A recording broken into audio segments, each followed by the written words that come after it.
Good evening, everyone. Welcome to the Starling for Libraries webinar.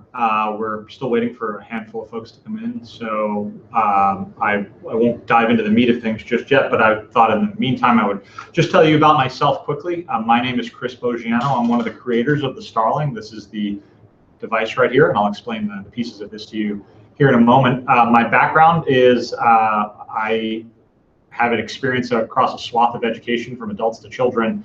But I realized, having previously taught adults, that a lot of the challenges with teaching adults are a reflection of the childhoods that they had. And when I went to graduate school at Stanford University, learned about the impact of early language interaction with children, whether that be parents engaging with them verbally or parents reading to their kids, and how profound of an impact that is on a child's life.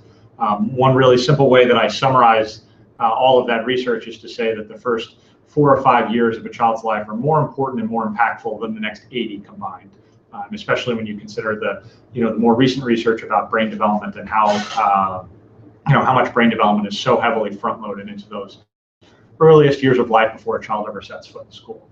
My mother and sister are speech therapists, so that ties in with this as well. I've always had a kind of in my background.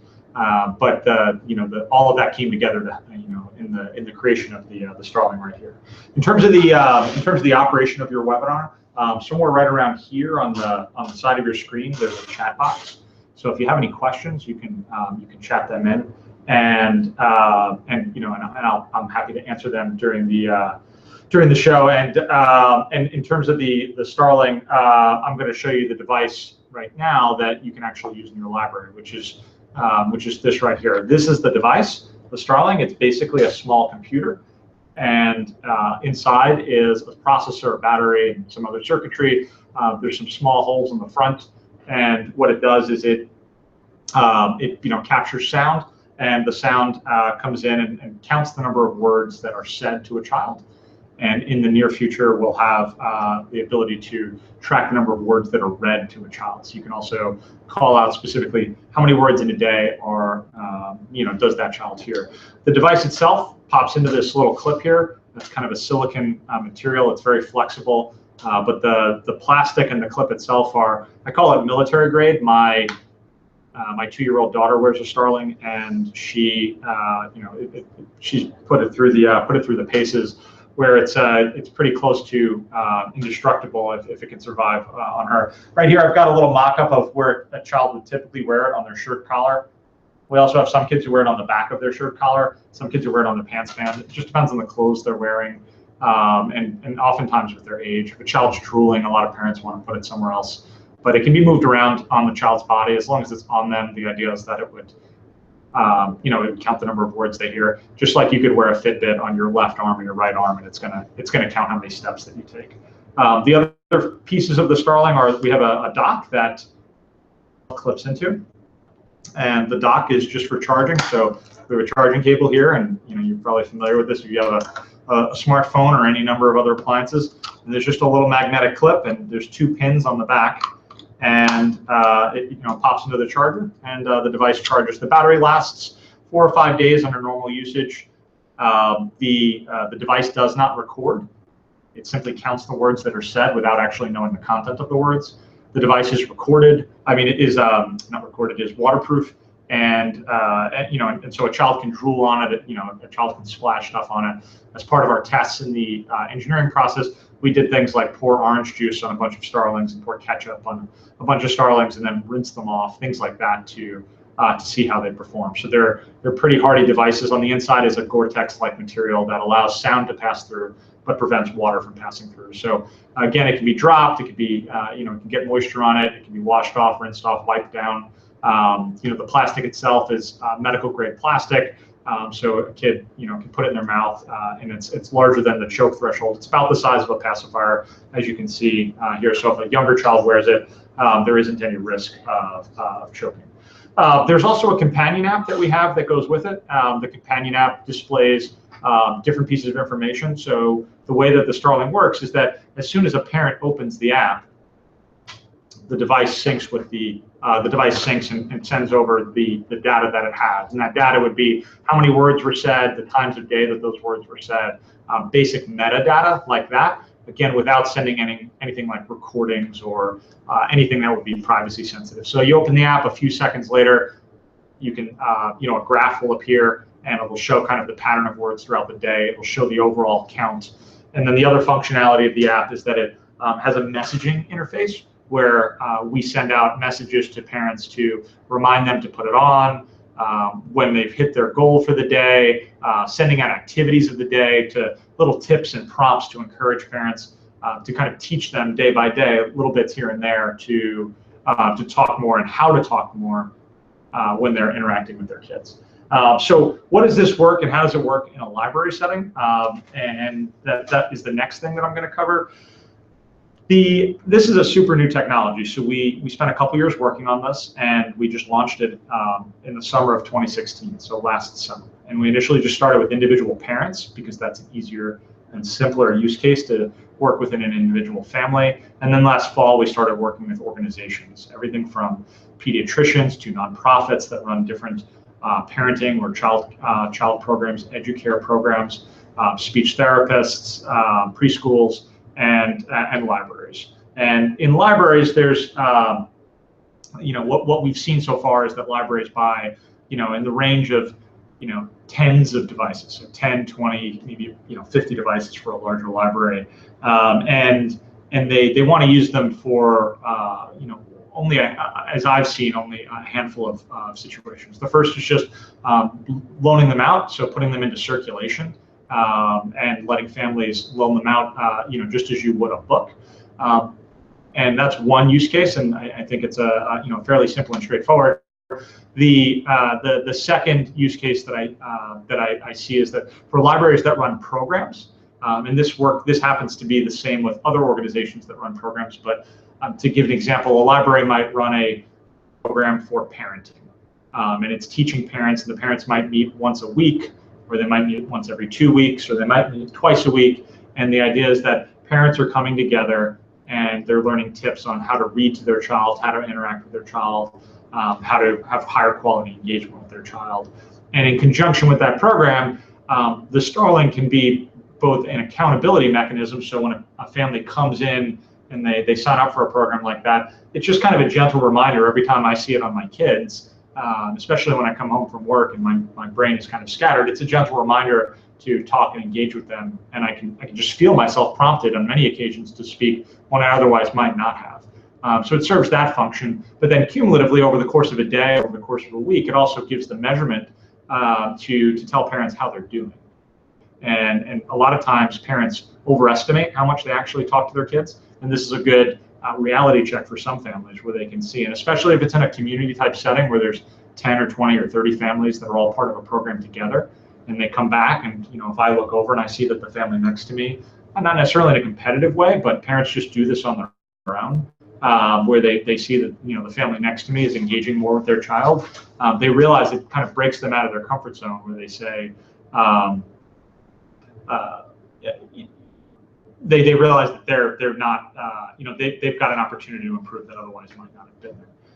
So a lot of the work we do in that regard is focused on low-income families, specific ethnic populations, Native American, African American, Hispanic, and the program can take any number of shapes or sizes. But the idea of the device is that it's there to provide this reminder and counting metric for parents to see how they're doing. And then at the highest level, from a program level, it provides metrics to assess the efficacy of a program. So if at the start of a program, parents are saying a certain number of words, and at the end of the program, their verbal engagement with their child has increased a certain amount, it can, a lot of our partners end up using that as a justification to their funders to say, look, this program that you've paid for, this grant that you gave us, this has proven successful, and this is how we can show you that it's proven successful.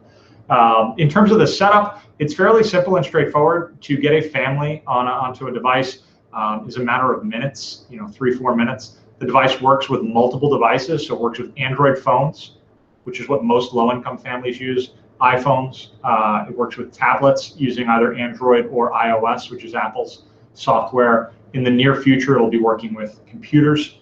So basically anything with a Bluetooth antenna will be able to take the information off the Starling. So one example of a use case could be that if you had a program that ran once per week, and a family had no smartphone, which is increasingly rare, but it happens, that the family could use the Starling.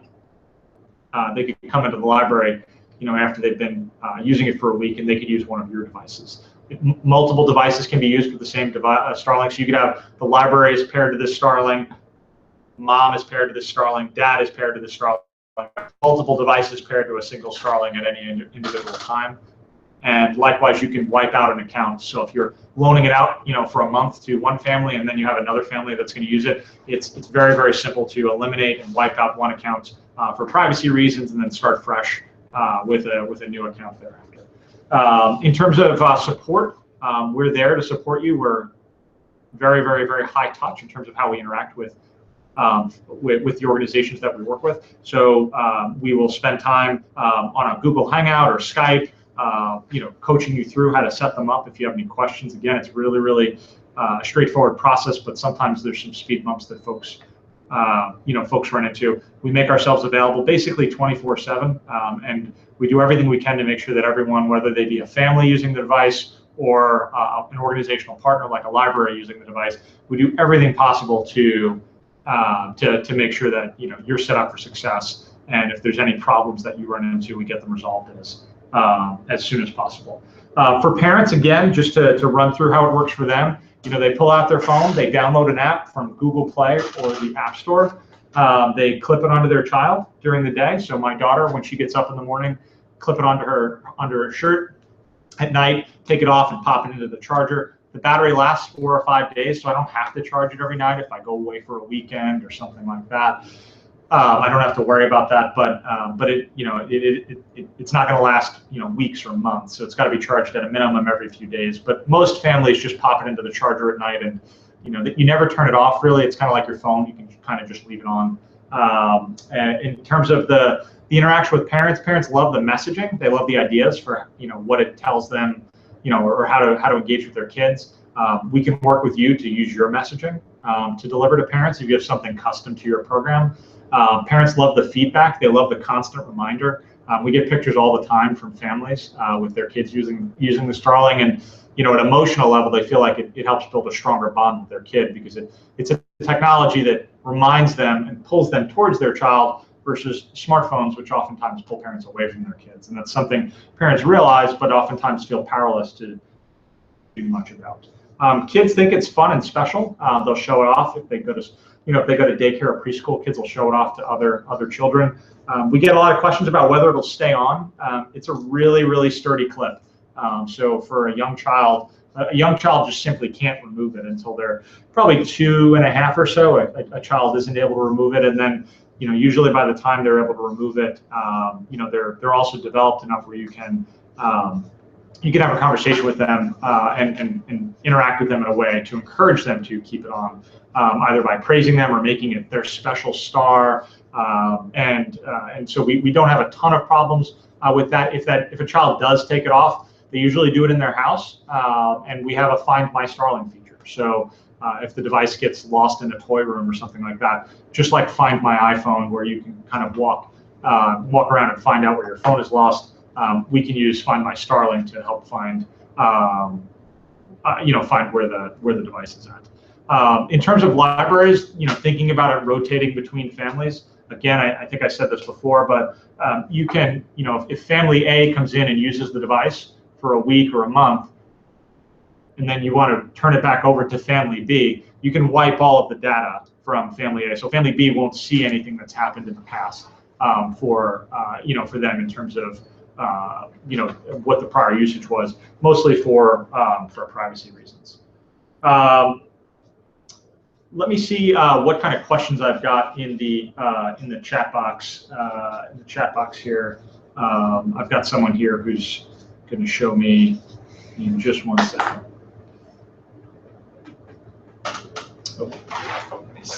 Oh.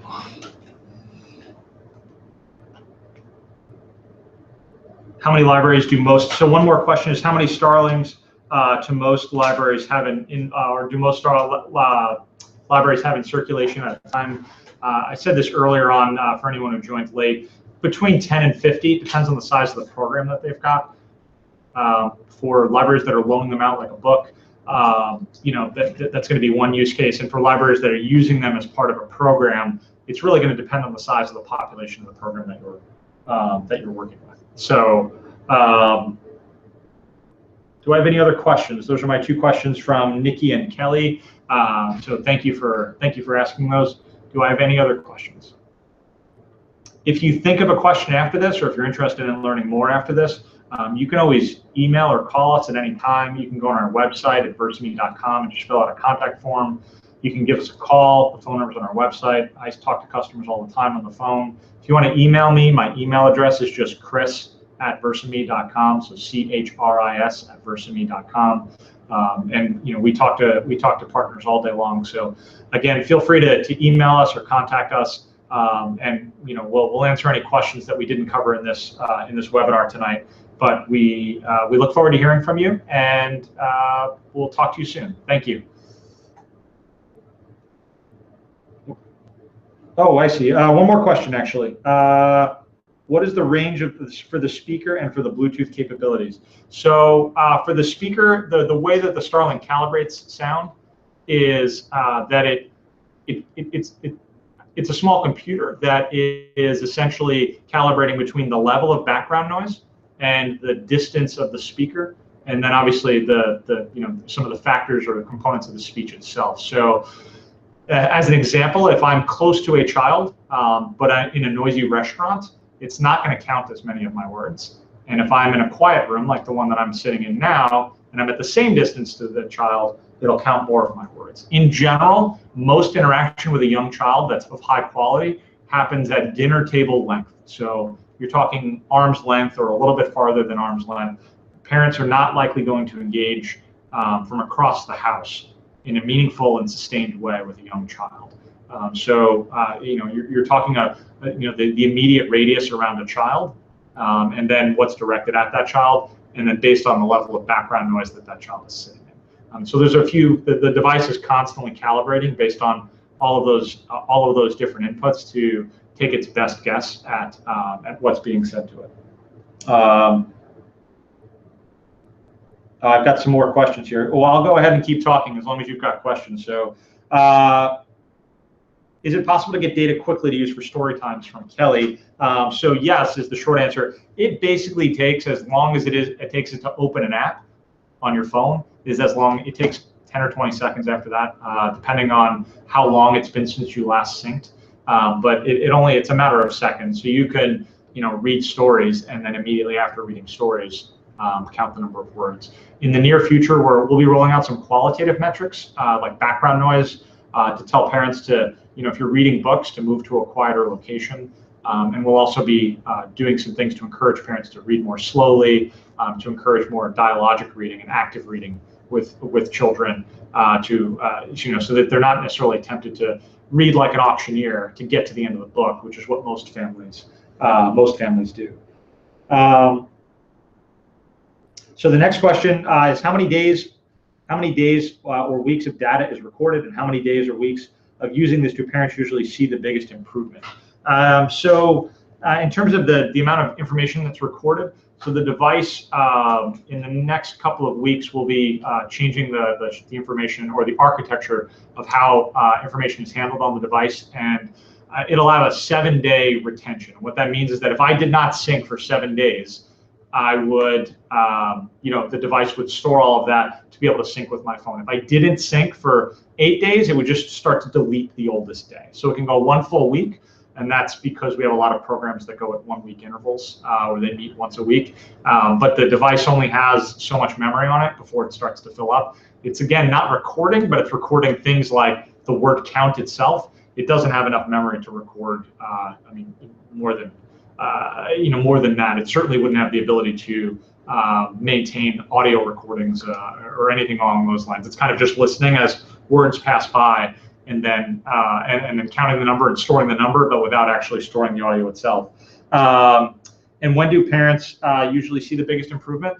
A lot of that we get the most feedback from parents early on. I think it's like a lot of things, the awareness of the immediate impact on their behavior, and then I think there's the thing that we still have to see, and we're running small studies now to ramp up to larger studies, is how durable is that?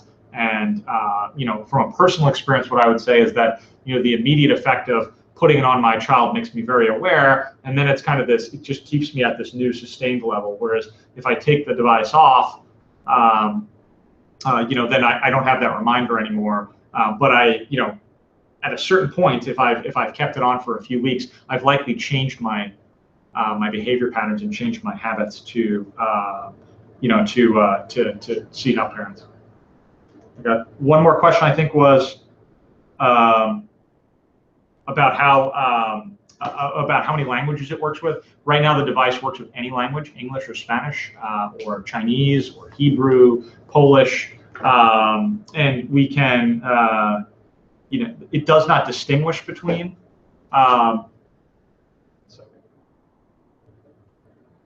There we go. Lots of questions here. Okay. Yeah. So it would work with dozens of non-English speaking languages by treating a word from that language as a language, is the way that I think of it. So if I said a word in Spanish, it counts it as a word. Again, it doesn't know the content of that word. If I say a word in English, it counts it as a word. It does not tell you how many Spanish words and how many English words. No problem about saying record. It's okay. It's just something we don't want parents. A lot of low-income parents, especially, will feel really hesitant to use it if they think that the device records, and that's why we emphasize so clearly that it doesn't. And does the app have settings so parents can enter nap time, dinner time to help them read the results? Not right now, but that's actually a feature set that we're working on. The good news about the device is that it's software upgradable. So every time you upgrade the app on your phone or any device, it'll update the software on this. So we have a whole host of new features. Probably every month or two, we're rolling out new features and new updates that significantly improve the experience. So the device you buy today, as long as you keep updating it, you'll keep getting access to newer and better features with it over time. But the idea of like micro journaling, allowing parents to enter in data about what's happening throughout the day, allowing them to word log, which is every time a child says a new word, and allow them to see their child's vocabulary growth and visualize that. There's a lot of things that we want to do to encourage parents to become more cognizant of their child's own development. And I think that answers all the questions. If there are any others that I missed, again, I'm happy to answer them. Feel free to email me directly. This is what I do day in and day out. My email address again is Chris, CHRIS, @versame.com, and I'll ask if someone on my team could. In fact, I'll type it in right here into the chat window under Shay's name,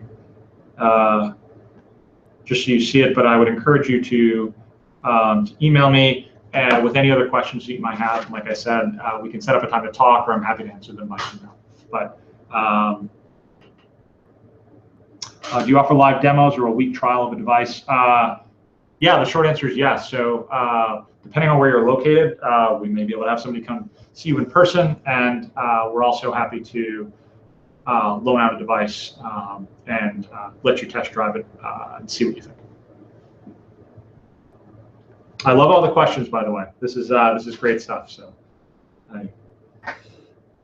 so yeah, please email me and we can set that up. I'm happy to chat more. But I think that's it for tonight, and I'm going to let everybody go. So thank you again for all the great and wonderful questions. Holly, I appreciate it. Holly in Skokie, Illinois. We're not in Illinois, so we'll have to mail you one. But I can also just set up a Skype or Google Hangout or something like that to show you, from afar, and then happy to mail you one to allow you to kind of test drive it yourself. So, well, thanks again, everyone, and have a good night.